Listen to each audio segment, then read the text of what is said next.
the channel that helps you improve your English step by step.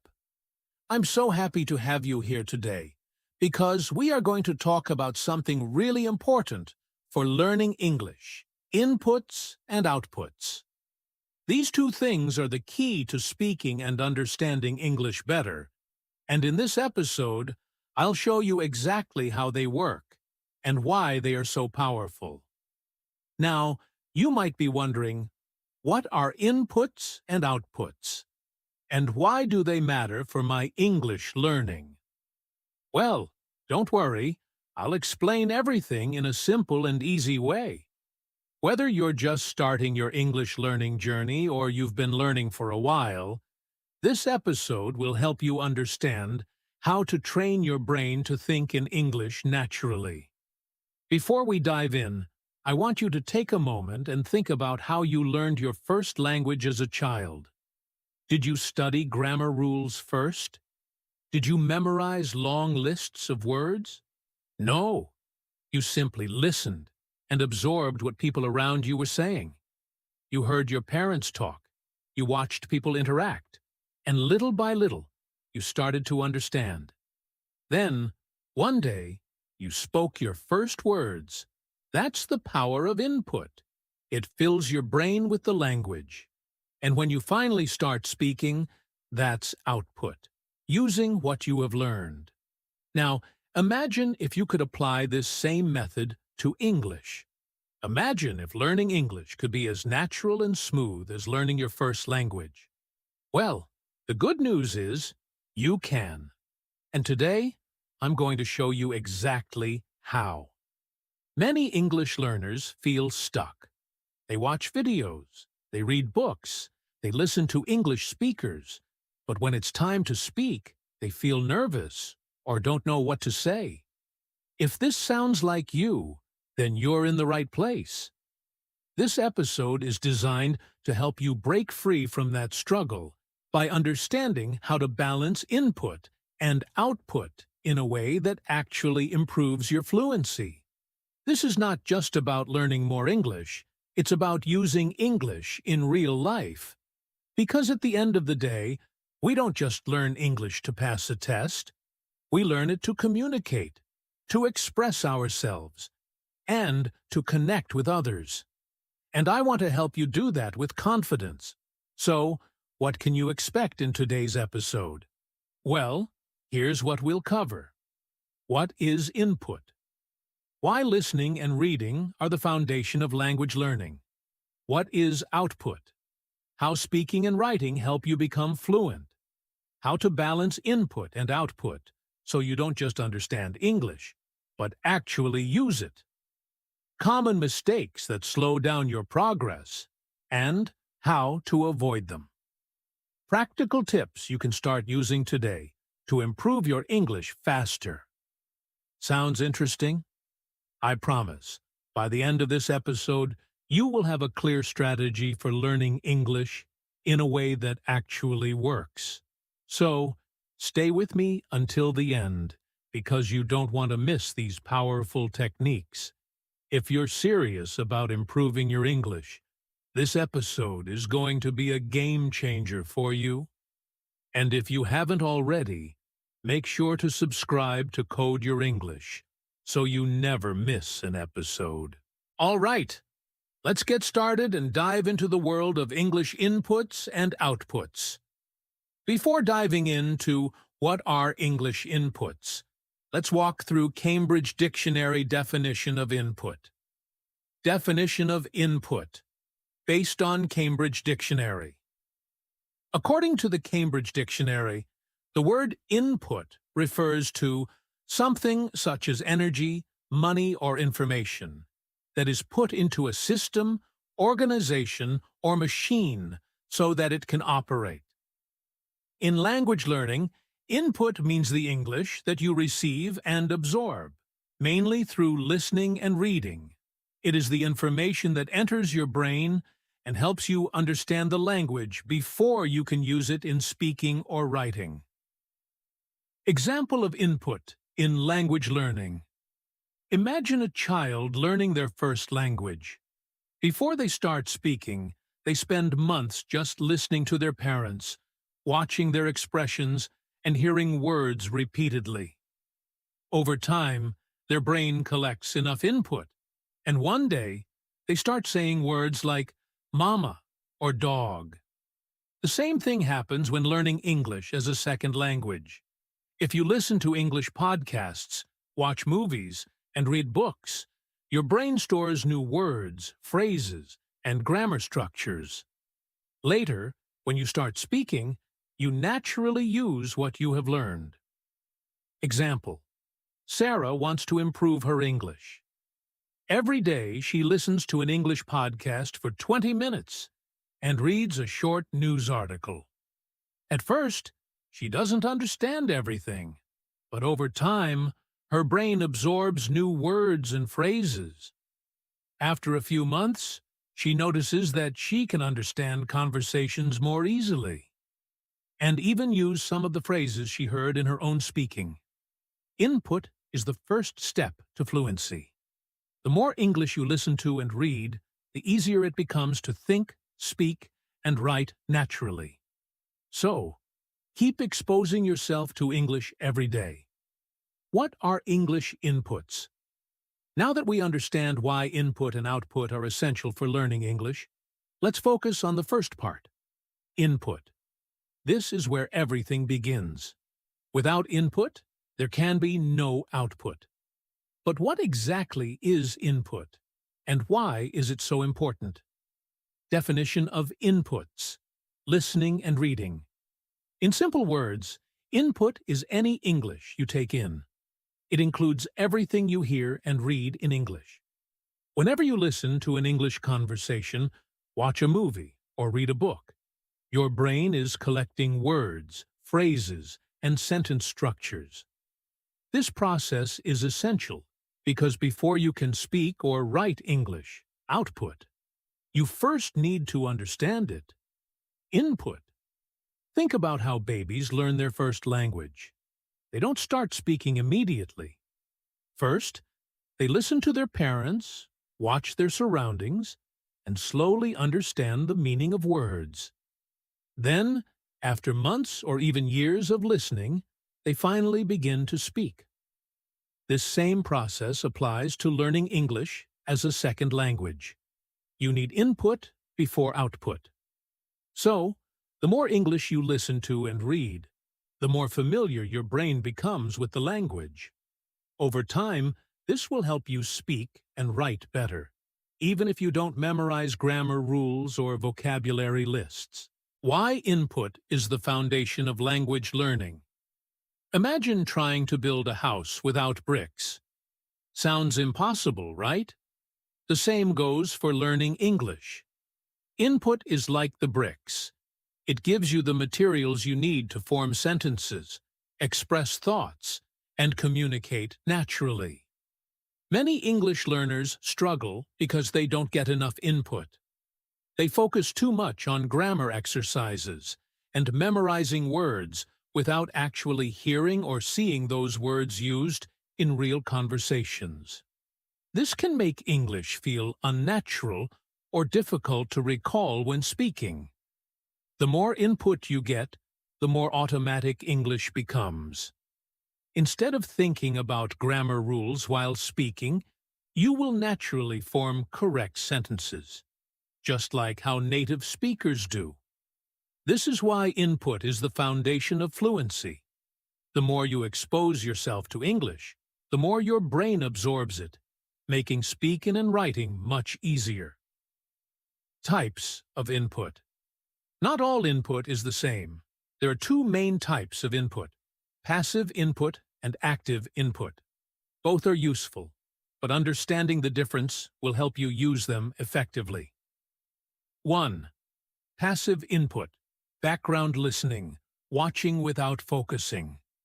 Passive input happens when you listen or read English without fully paying attention. This can include playing an English podcast while cooking or driving, watching a movie with subtitles but not focusing on the words, having English music in the background. This type of input is useful because it keeps your brain exposed to English sounds and rhythm, even if you don't understand everything. Over time, your ears get used to the natural flow of English, making it easier to recognize words and phrases. However, passive input alone is not enough. While it helps you become familiar with English, it won't make you fluent unless you also practice active input. 2. Active input. Listening attentively, reading with focus. Active input happens when you fully concentrate on what you're listening to or reading. This means listening carefully to an English podcast and trying to understand every word, watching an English video without subtitles, and paying attention to how sentences are formed, reading an English book and looking up new words to understand their meaning. Active input is powerful because it forces your brain to process English deeply. When you actively listen or read, you notice patterns, new words, and how sentences are structured. This makes it easier to remember and use what you learn in real conversations. To improve your English quickly, you should combine both passive and active input. Passive input helps you get used to English naturally, while active input helps you understand and remember new things better. Long, practical examples of how input improves language skills. To understand the impact of input, let's look at 2 real-life examples. Example 1. Learning through listening. Imagine you listen to an English podcast every day while commuting to work. At first, you only understand a few words. But after a few weeks, your ears start recognizing more words and phrases. You begin to understand full sentences without translating them in your head. After a few months, you notice that you can answer simple questions in English more confidently. All because your brain absorbed enough input to form responses naturally. Example 2. Learning through reading. Now, let's say you decide to read an English short story every night before bed.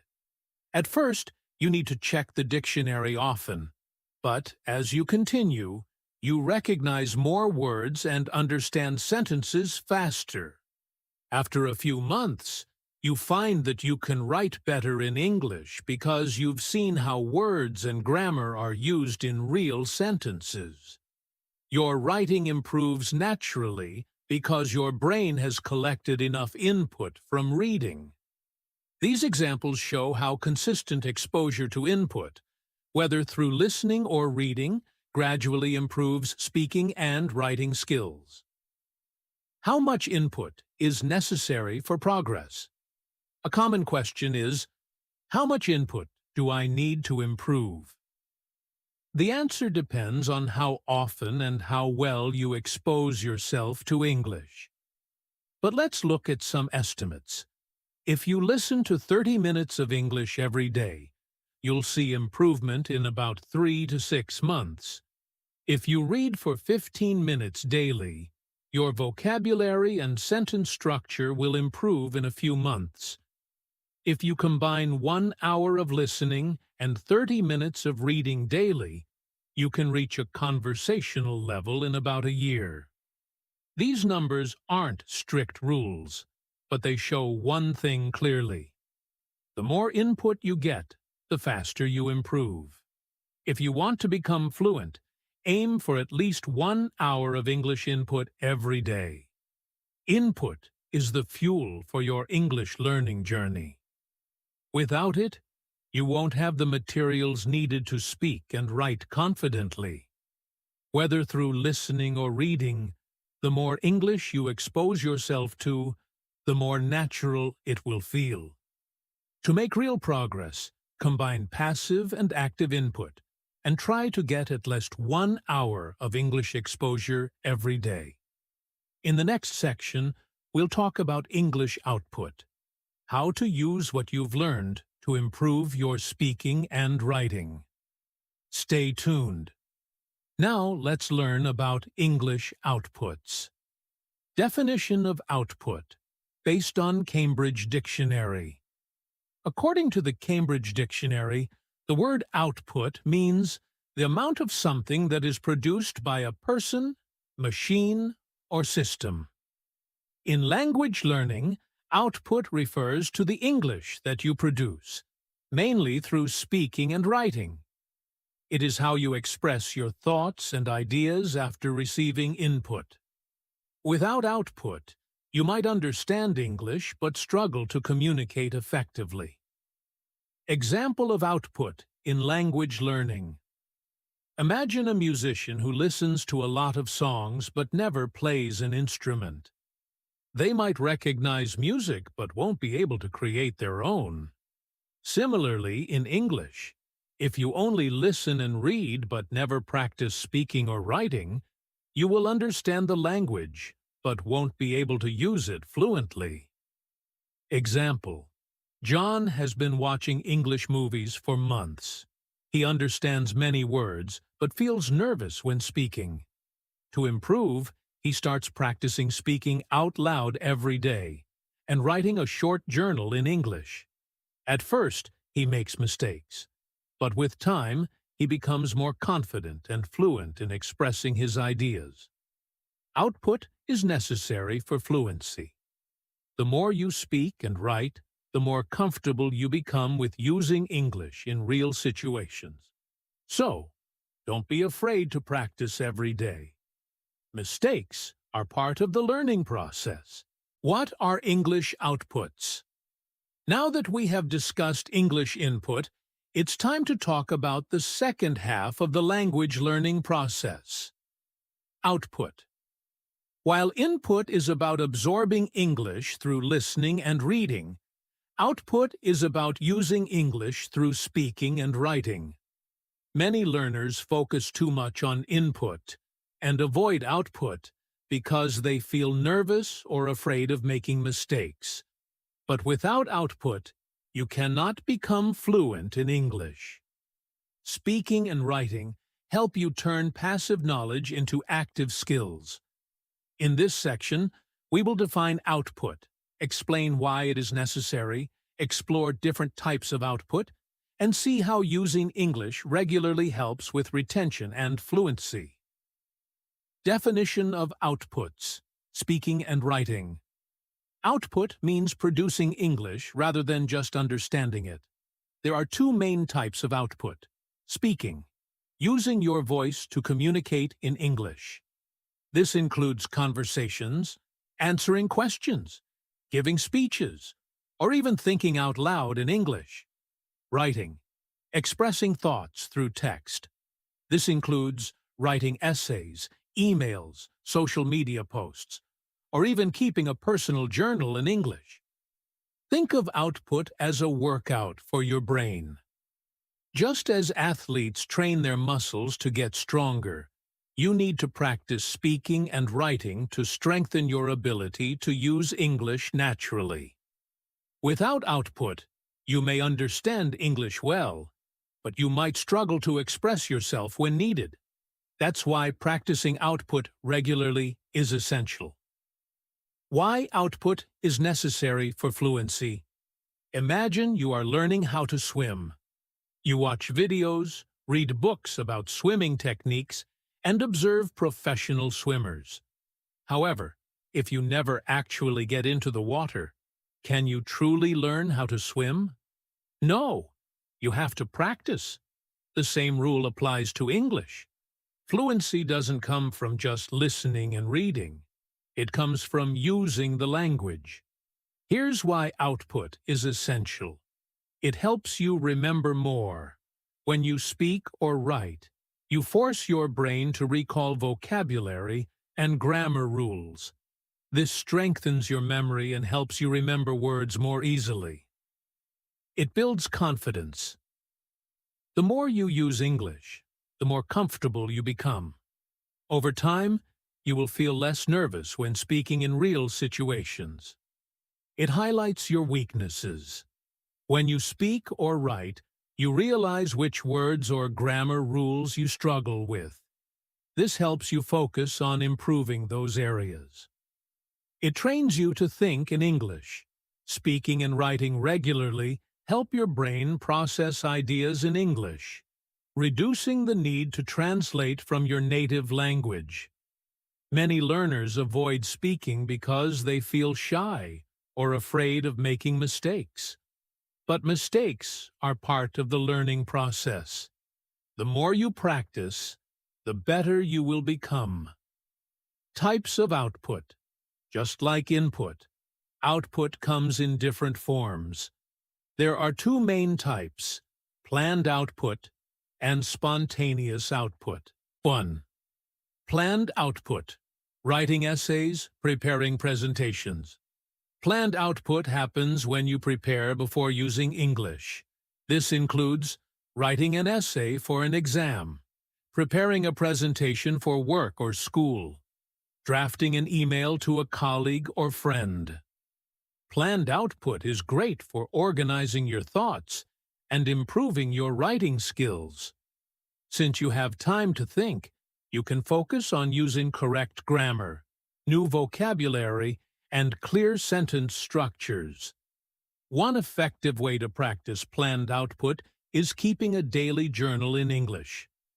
Writing a few sentences every day about your thoughts, experiences, or plans can help you improve your ability to express yourself clearly. 2. Spontaneous output. Speaking without preparation. Casual conversations. Spontaneous output happens when you use English in the moment without preparation. This includes talking to a friend in English, answering a question in class without thinking too much, speaking English while shopping or traveling. This type of output is essential for fluency because, in real life, you don't always have time to plan your words. Spontaneous speaking forces you to think quickly in English, which helps you respond naturally. At first, speaking without preparation can feel difficult. You might forget words or make mistakes. But that's okay. The more you practice, the easier it gets. A great way to improve spontaneous speaking is by talking to yourself in English. Try describing what you are doing or thinking out loud. For example, if you are cooking, you can say, "Now I am cutting the vegetables. I need to boil the water." This helps you practice forming sentences naturally. The balance between input and output. Some learners focus too much on input, listening and reading, but avoid output, speaking and writing. Others try to speak and write a lot, but don't get enough input. To improve quickly, you need a balance between both. Here's a simple guideline to follow. 70% input, 30% output. Spend most of your time listening and reading, but also practice speaking and writing regularly. Practice output every day. Even if it's just for a few minutes, try to speak or write something in English daily. Use what you learn. If you learn a new word or phrase from a book, try using it in a conversation or writing it in a sentence. Think of language learning as a cycle. Input, listening and reading. You absorb new words, phrases, and grammar. Output, speaking and writing. You use what you have learned, which helps you remember it better. The more you repeat this cycle, the faster you will improve. Long, detailed examples of how output helps retention. To see how output improves language skills, let's look at two examples. Example 1. Speaking practice. Maria is learning English. She listens to podcasts every day but never practices speaking. One day, she tries to have a conversation in English but struggles to find words. She realizes that just listening isn't enough. She needs to practice speaking. So Maria starts speaking English for 10 minutes every day. She talks to herself, records her voice, and practices conversations with friends. After a few months, she feels more confident and fluent, and speaking becomes easier. Example 2. Writing practice. John wants to improve his English writing. At first, he struggles to form sentences and his grammar is weak, but he decides to write one short paragraph every day about his life. He also asks a teacher to correct his mistakes. After 3 months, John notices that his writing is clearer and more natural. He remembers grammar rules more easily because he has used them many times in writing. These examples show that using English actively is the key to improving. The more you practice, the better your brain becomes at forming sentences naturally. Output is a crucial part of language learning. Without speaking and writing, you can't become fluent. The best way to improve is to start small and practice consistently. Here's a simple challenge for you. Speak for 5 minutes in English every day. Talk to yourself or record your voice. Write 3 to 5 sentences in English daily. Keep a journal or write about your day. If you do this, you will see huge improvements in your fluency over time. In the next section, we'll discuss how to combine input and output effectively to maximize your progress. Stay tuned, the best way to balance input and output. Now that we've discussed English input and output, the next question is, how do we balance them effectively? Some learners spend too much time listening and reading, but rarely speak or write. Others try to speak a lot, but don't get enough listening and reading practice. The key to mastering English is finding the right balance between both. In this section, we will explore how to create a daily routine. Give example schedules for different types of learners. Discuss how to mix input and output effectively, and understand why consistency is important for fluency. How to make a daily routine for input and output.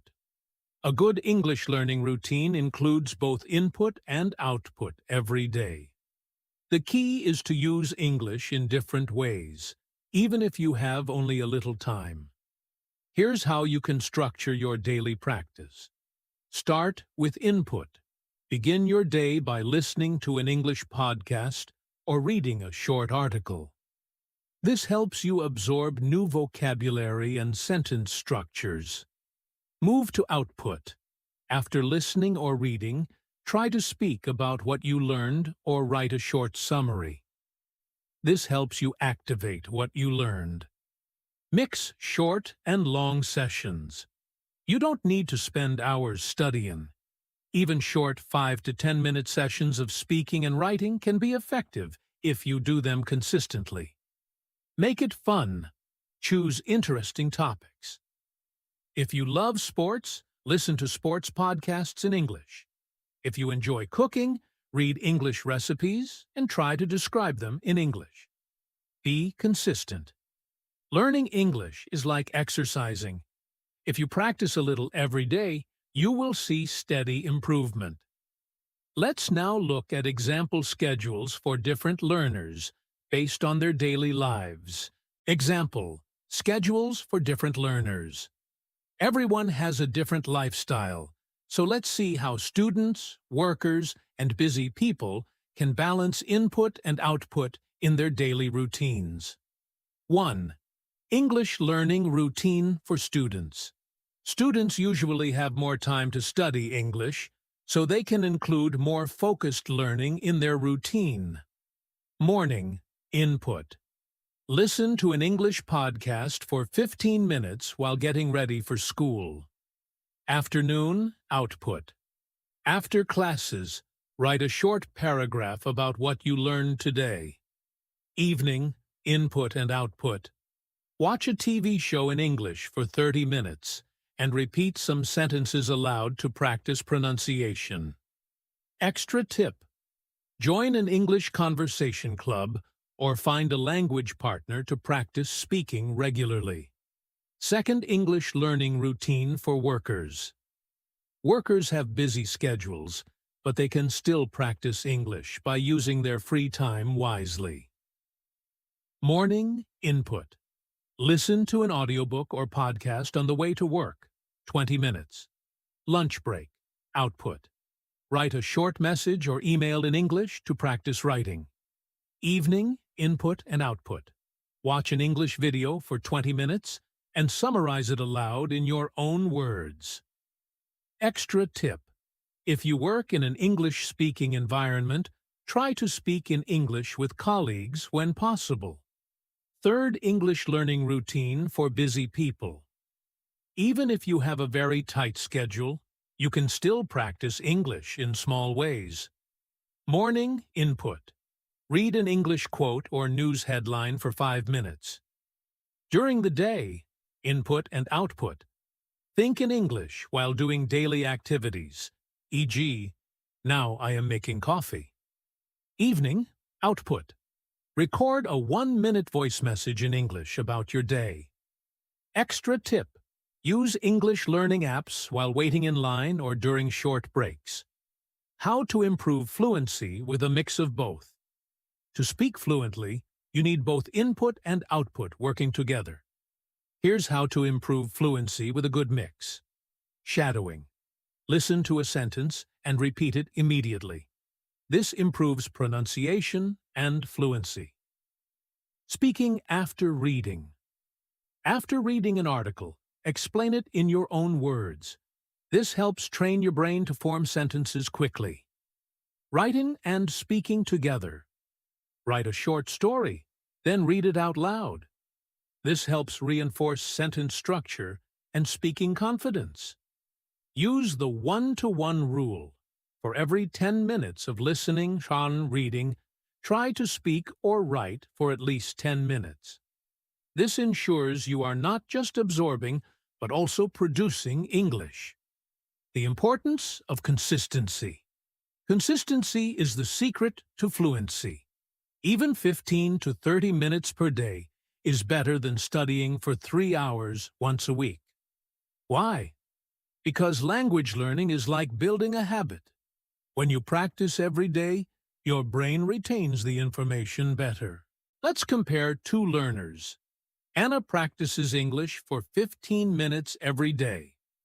She listens to short podcasts, writes simple sentences, and speaks a little each day. John studies English once a week for 3 hours, but doesn't practice in between. After 3 months, Anna has improved her fluency because she uses English daily, while John struggles because he forgets what he learned between study sessions. The key lesson? Small, daily practice is more powerful than irregular, long study sessions. A perfect English learning routine includes listening and reading, input. Absorb new words and sentence structures. Speaking and writing, output. Use what you learn to make it active. Daily practice. Even a few minutes each day can lead to big improvements. Fun and interesting topics. Choose materials you enjoy to stay motivated. Challenge for you. Try creating a daily schedule that includes both input and output. Start with just 10 minutes of speaking or writing every day and slowly increase the time. By balancing input and output, you will become a more confident and fluent English speaker. Keep practicing, and you will see progress faster than you expect. Common mistakes and how to avoid them.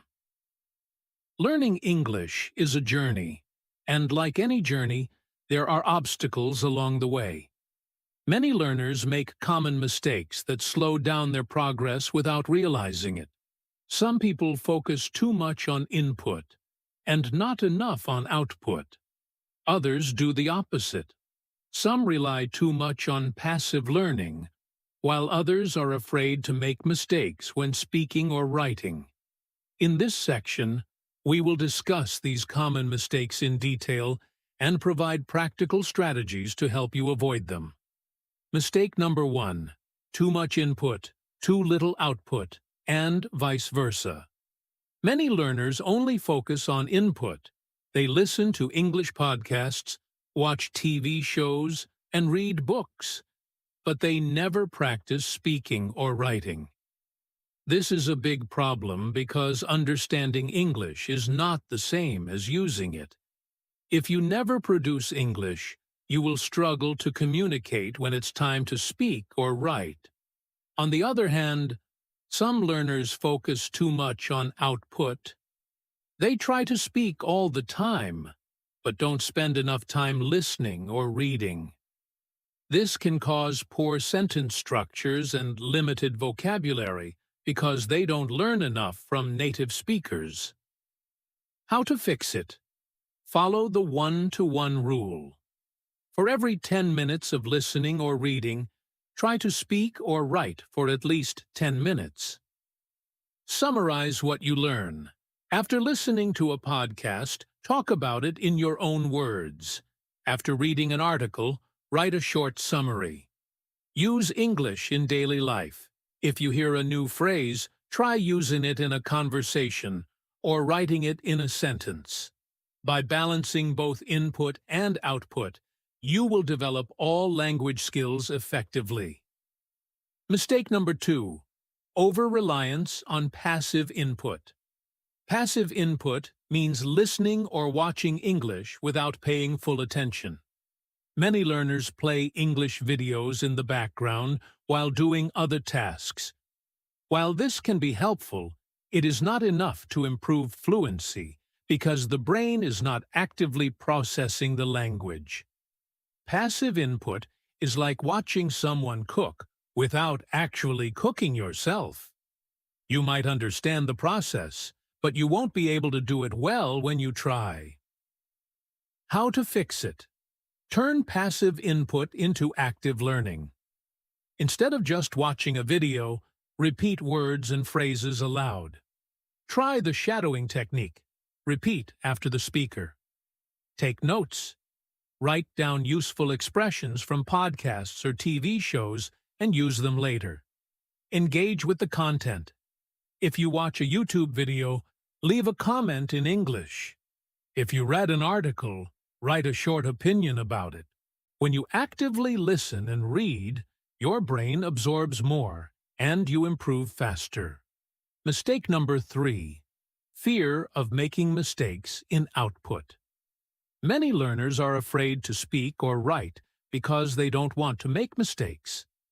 This fear stops them from practicing, which slows down their progress. The truth is, mistakes are a natural part of learning. Even native speakers make mistakes. Imagine a child learning to walk. They fall many times, but they don't stop trying. That's how we all learn, through trial and error. How to fix it? Accept that mistakes are normal. Instead of being afraid of mistakes, see them as learning opportunities. Every mistake helps you improve. Practice with a supportive partner. Find a language partner or tutor who encourages you to speak without fear. Record yourself speaking. Listen to your own voice and notice areas where you can improve. Over time, this will build confidence. Write daily, even if it's simple. Start with short sentences. Over time, your writing will improve. The more you practice, the more confident you will become. Don't let fear stop you from using English. Final thoughts on avoiding these mistakes. The best way to improve English is to balance input and output. Stay actively engaged and embrace mistakes as part of learning. Listen, read, speak, and write every day. Don't just absorb English, use it. Mistakes are proof that you're learning. By avoiding these common mistakes and applying these strategies, you will become a more confident and fluent English speaker. Keep practicing, and success will follow. We have covered a lot in this podcast, and I hope you now have a clear understanding of how English inputs and outputs work together to help you learn the language effectively. Before we end, let's take a moment to review the key points, encourage you to take action, and provide you with useful resources to continue your journey. Summary of key points. English inputs, listening and reading. The foundation of language learning. The more you listen and read, the more natural English will feel to you. Remember to balance passive and active input for the best results. English outputs, speaking and writing, the key to fluency. Practicing speaking and writing regularly will help you build confidence and improve your ability to express your thoughts clearly. The balance between input and output. Both are necessary for success. Too much input without output will make you understand but struggle to communicate, while too much output without input will limit your vocabulary and accuracy. Common mistakes and how to avoid them. Many learners focus too much on one skill, rely on passive learning, or fear making mistakes. The best way to improve is to take action, stay engaged, and embrace mistakes as part of the process. Now, the most important thing is to start applying what you've learned today. Knowledge is powerful, but only if you use it. If you keep listening to podcasts, watching videos, and reading books without practicing speaking or writing, your progress will be slow. But if you make a simple plan and start practicing a little bit every day, you will see huge improvements over time. Remember, it's okay to make mistakes. Every mistake is a step toward fluency. Stay consistent. Even 10 to 15 minutes of practice each day is better than nothing. Enjoy the process. Learning English should be fun. Watch things you love.